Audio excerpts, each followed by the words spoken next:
Потребительская активность в России снизилась из-за второй волны пандемии коронавируса, говорится в отчете Центрального банка России. Население решило снова тратить деньги в основном только на еду и лекарства. Семьи начали возвращаться к модели потребления, которая была весной.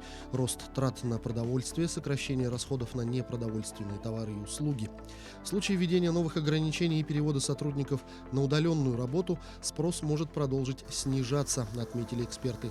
Регулятор ожидает снижения ВВП на 4-5% по итогам года. Ранее президент Владимир Путин заявил, что чиновникам необходимо пристально следить за доходами населения. Глава государства признал, что вопрос доходов многовекторный, в том числе связанный с созданием новых рабочих мест.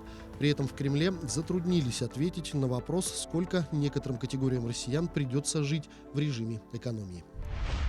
Многодетным семьям проще станет погасить ипотечные кредиты. Правительственная комиссия по законопроектной деятельности одобрила расширение вариантов использования выплат в 450 тысяч рублей. Программа господдержки семей, воспитывающих не меньше 3 детей и выплачивающих кредит за жилье, была запущена в конце сентября прошлого года. Если третий или последующий ребенок родился не ранее 2019 года, семья может претендовать на списание с помощью государства ипотечного долга на сумму до 450 тысяч рублей. Этот порядок будет касаться многодетных семей, у которых ребенок родится до конца 2022 года. За год работы программы госпомощью воспользовались около 70 тысяч многодетных семей. Однако более 6 тысяч семей получили отказы, поскольку брали кредиты, например, не только на покупку квартиры, но и на ее ремонт. Или не просто на покупку дома, но на его строительство. Теперь же предполагается внести поправки в законодательство, которыми будет разрешено погашать долги и по таким кредитам. К примеру, если их целью указано строительство объекта индивидуального дома или приобретение объекта незавершенного строительства. Чтобы средства использовались по назначению, направлять материальную помощь на погашение таких кредитов можно будет только после окончания строительства и госрегистрации права собственности на жилой дом. Часть россиян получит в декабре 2 пенсии за декабрь и за январь, сообщили в Комитете Совета Федерации по социальной политике. Речь идет о гражданах, которым выплаты приходят через почтовое отделение в период с 1 по 3 число включительно. Все остальные получат январские выплаты в обычное время, поскольку отделение Почты России планирует открыться с 4 января. Отмечается, что такая практика действует уже несколько лет. Банк России 1 декабря начинает серию обучающих вебинаров для субъектов малого и среднего предпринимательства.